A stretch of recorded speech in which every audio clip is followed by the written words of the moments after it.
Back America, I'm Hugh Hewitt, joined by United States Senator Tom Cotton. He is a Republican from Arkansas. He won his primary easily last week. He is also the chairman of the Senate Intelligence Committee and chair of the House Republican Conference. Senator, thank you for joining us. Before you were a senator, you were a congressman. Before you were a congressman, you were a soldier. You fought in Iraq, you fought in Afghanistan, and you served with the Old Guard at Arlington. So the 7 U.S. Army soldiers who've been killed in this combat have, I'm sure, near and dear to you. What do you assess the war as? How is it going, given the casualties we've had and expect? Well, Hugh, Anna and I join all Arkansans in grieving for those 7 heroes who were killed and wishing our best condolences and sending prayers to their families. But they have not died in vain. This is an absolutely vital and necessary war against a revolutionary terror-supporting country that's been killing Americans for 47 years, to include maiming and killing thousands of other soldiers who served in Iraq or Afghanistan back in the same time I did. So we always grieve the loss of our heroes on the battlefield, but this war was vitally necessary.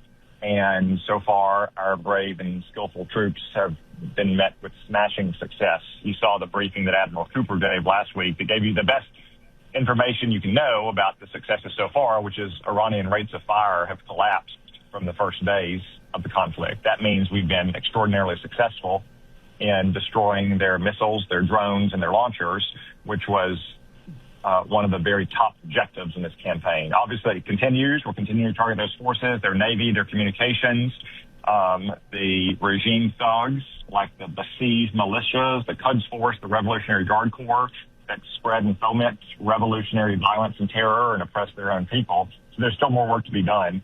But a week and a half in, I don't think it could be going better for our brave and skillful troops. Senator Cotton, 10 days in, we also now have a new Supreme Leader, Khamenei 2.0, or at least half of Khamenei 2.0. It is said that he's been seriously wounded in the attacks thus far. That is a break with Khomeini, the founder of the regime's theology. The fanatic said we should not have hereditary succession for Supreme Leader. Think that causes stresses inside of the regime? Yeah, Hugh, you're right about that. It's always been the official position that the Supreme Leader role should not be hereditary. It'd be selected by the so-called Assembly of Experts, who are having a tough time assembling right now in peace and quiet, thanks to the United States and Israel. But I can't help but imagine it does cause some internal dissension and rivalry within the ranks of the senior leaders of Iran, who oppose that on ideological grounds or perhaps on personal grounds. And I don't know about you, Hugh, right now. I don't care how radical and fanatical of an Ayatollah I was. I'm not sure I'd want that job title. No. Well, the U.S. and Iran is still owning the skies above Iran. The Admiral gave an update on the sinkings last week that is now out of date because another one occurred today, or 2 occurred today. Open source, Senator, do we know anything about their underwater Navy? They had 5 regular submarines, diesels, at least one of which has been sunk, but they had a lot of submersibles and things like that. I know we have P-8s flying out there. What do you think about that? What can you tell us about that? Yeah, Hugh, they do have sizable naval forces. Now, they're what you and I and most Americans might call more of a Coast Guard. A lot of these ships, to include some of those submersibles you mentioned, are smaller. Some of them are autonomous. They're not designed to be on the blue water seas. They're designed for the Persian Gulf and the Strait of Hormuz. And it's one of our objectives as well to sink their entire Navy. It's not as urgent an objective because they usually can't project power against our bases or against our friends in the Middle East. That's why the missiles and the drones and the launchers were the first objective, because we needed to take those out to protect our troops and to protect our friends in the region. But in the end, I expect to see Iran's Navy at the bottom of the ocean, so they can't continue to threaten shipping through the Strait of Hormuz. All right, now, Senator, I want to turn to funding the combat. It's been expensive. It's going to continue to be expensive. We had a big plus up in the defense bill, but we need more. And I was asked by Brian Kilmeade last night, what about a supplemental? I don't think you'd get 60 votes, given that the Democrats are turning into part of the appeasement. Could a second reconciliation that focused narrowly on the Department of War actually make it through the House and the Senate? Always possible, Hugh. I wouldn't necessarily rule out a supplemental bill. Although you're right, the Democrats, amazingly, at a time when no one else in the world is supporting Iran, not even their former quasi-allies like Qatar or Oman or Turkey. The one group left that's supporting Iran in this conflict and rooting for their success seems to be the Democratic Party.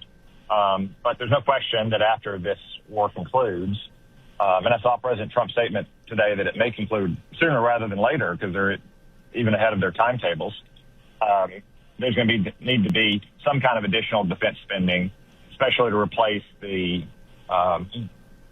very expensive, very high-end, long-range standoff munitions that we used in the first 24 to 72 hours. Things like Patriot and THAAD missile defense interceptors, PRISM missiles, Tomahawk missiles, and such things. We need that not just because of this conflict, but we've always needed a lot more of it because of the conflict in Ukraine and to deter China from going for the jugular in Taiwan. Let me ask you about Cuba, Senator, since it's been alight with fires and revolt in the last few days. What do you think is our plan for our island's neighbor?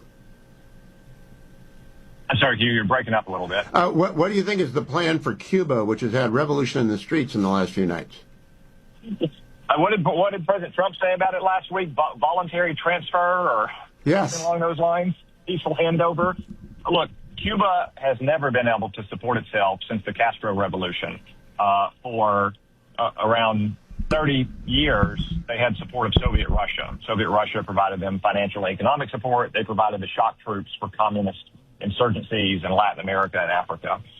They were on the ropes in the 1990s after the collapse of the Soviet Union, but then Hugo Chavez threw them a lifeline in the late 1990s. And ever since, Venezuela has been propping up the Castro regime. In return, they provided security to the Chavistas in Venezuela, although that security proved not to be very helpful during the Maduro raid when a lot of Cubans were left dead on the objective. I think without that support from Venezuela, Cuba's government and really its entire economy just seizes up in a matter of months. And I think that's what the president is talking about. Like literally they can't survive without that support from Venezuela. So I would imagine that there are people in Havana right now, imagine thinking of themselves as the Delcy Rodriguez of Cuba, or wondering if they can get one-way tickets booked to join Bashar al-Assad in Moscow. I agree. Last question. Your colleague, Mark Wayne Mullen, I got to fly on Thursday. I got to fly on Saturday. We need DHS up and running. Does he have the votes? How quickly can he get confirmed? I assume that's going to be a priority, I think, for the Senate, Hugh. The president said that Secretary No would stay in the job until March 31st. That's just about the time that we'll break to be back home with our people during Easter. So I would imagine the administration is working overtime to get all of Mark Wayne's papers lined up and up to the Homeland Security and Government Affairs Committee, and we'll do everything we can to process his nomination expeditiously. Senator Tom Cotton, always good to talk to you, get all the info. I appreciate it very much.